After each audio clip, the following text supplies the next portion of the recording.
You know, our next guest is the tough Philly-born Melissa Schemmenti on the very popular show Abbott Elementary. You can watch it Wednesday nights right here on ABC. Please welcome Lisa Ann Walter.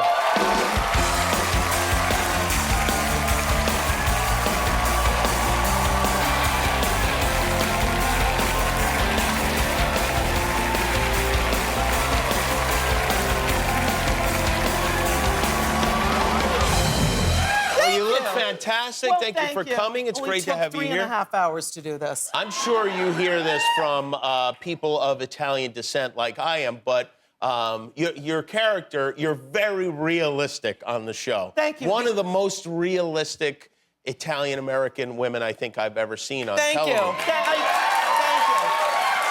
I very much appreciate that because I am. I'm a straight-up Goomba. I'm Sicilian. My mother was Sicilian. My great-grandmother came over here and through Ellis Island to Little Italy in New York City, and they lived on Thompson Street, where she had 12 children on her kitchen table. She gave birth to the children on the table? On the kitchen table. Wow. And never went, she was this big, and she never went to the hospital a day in her life until the end of her life. We had all the cousins come over, and the aunts and the uncles would come in from Brooklyn, Long Island, wherever Italians like to move towards the water. So they would all come into the city and have dinner on Sunday, and she was up at 4 o'clock in the morning arranging furniture, because, you know, when you get old, you don't sleep. Yeah. And she fell, and, you know, old people, you think they break their hip. She broke her nose. Ooh. Because it sticks out on Italians. It's a bubach, you know. Yeah, right. Yeah. I have it. You know, right. Yeah. You look so much like my cousins. I'm not even kidding. Oh, really? Yeah, you remind me of my cousins, Scott and Dominic. I gotta tell you, give my best to Scott and Dominic, and if they ever make a movie about my Aunt Chippy's life, I'm gonna call you because you would just nail Aunt Chippy. I know it. I was talking to Mickey.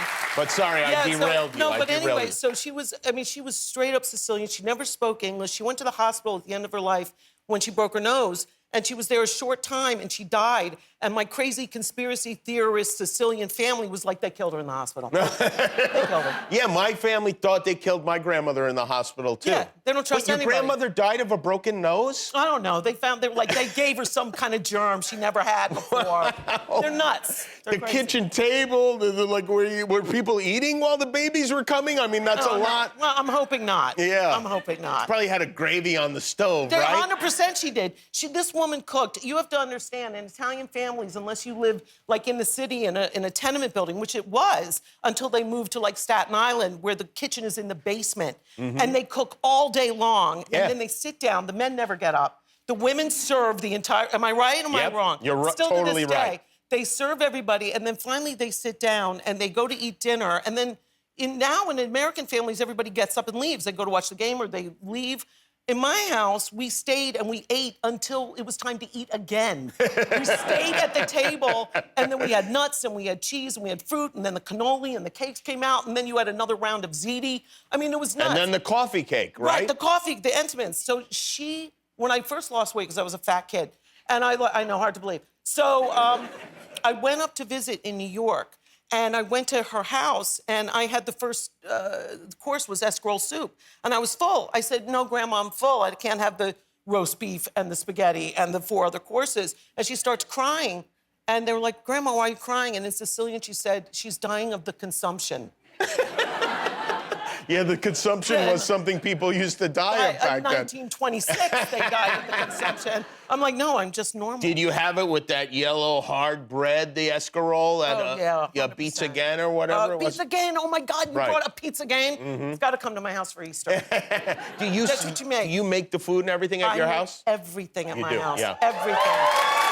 You know, I make Pizza Game. Pizza Game, by the way, it's Easter pie. They make grain pie, and then they make a thing with dough and like pepperoni slices and hard-boiled egg. My mom makes that. Yeah. Like a shape like an Easter basket. Yep. Right. Yeah. So right. it's like and then the hard-boiled eggs are like they're not really, they're like baked, and then they get weird. They're like rubber, like eating rubber. Really, and nobody likes it, but you have to make it. It looks good because it's Easter and we have to suffer. I want to ask you about your character on the show. We get to like see the teachers at home this season, and you got the plastic all over the furniture, which is another classic back east Italian thing. I insisted on that. Oh, you did? Okay. Yeah, they said, what do you want in your apartment? And I said, plastic on the furniture. Has to be, because in the city, you always put plastic on the furniture. And my grandparents' place in Brooklyn, they're from Bay Ridge, which I understand your family. That's right. They are from that area. They probably went to Regina Pace. They probably went to the same church. And we had the room plastic. that no one ever went in. Right. That was covered with plastic. And not just the furniture. I said, get one lamp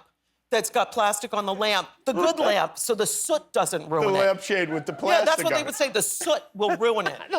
Like from chimneys. But well, so my they were coal miners. A lot of like my family. From like back in the. Yeah, they were out, digging the coal. So maybe they were worried that they were gonna, I don't know, sit on the couch with the coal. Maybe that's what it was. They wouldn't let. There was a room in my aunt and uncle's house that was roped off, like when you go to the Metropolitan Museum and they've got the fancy rooms. Yeah, right. And you can't go in. It was like that. It had royal blue carpeting, French provincial furniture, and the whole time I knew these people, nobody ever went in that room. And I said to my Aunt Annette, I said, has anybody gone in the room? She said, I think I took my prom picture in there.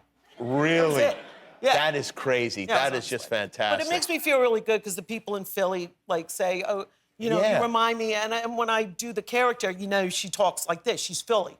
It's a whole different thing. It's like, and they're very appreciative that the I'm show nailing really it. gets the details right. Very even much. like the Philadelphia stuff, just the way the school looks, everything is really right on. And they let me. I mean, Quinta Brunson is the best boss in the world. I know that you're she's great. a big supporter of hers, and she's fantastic. She'll let me give names to. They'll say, "Oh, my cousin this," and I'm like, "Can I give him a name?" Like, my cousin Carmine or Big Paul and Little Paulie. Do you name the real your real cousins? I name my real family members. Right, yeah, sure. Well, because there were only 11 Italian men's names, 100%. There's 100%. Vinny, there's Tony, there's Carmine, there's Paul, and then there's there'll be 4 Paulies in the same family, and somebody's got to be big, little, and then you got Red. This one's just called Red. Red hair. Well, it's great to have you here. Oh, the show is fantastic. I love talking to you. Lisa Ann Walter, everybody. Season 2 on Abbott Elementary, Wednesday nights, 9 o'clock here on ABC. We'll be back with These Sacred Souls.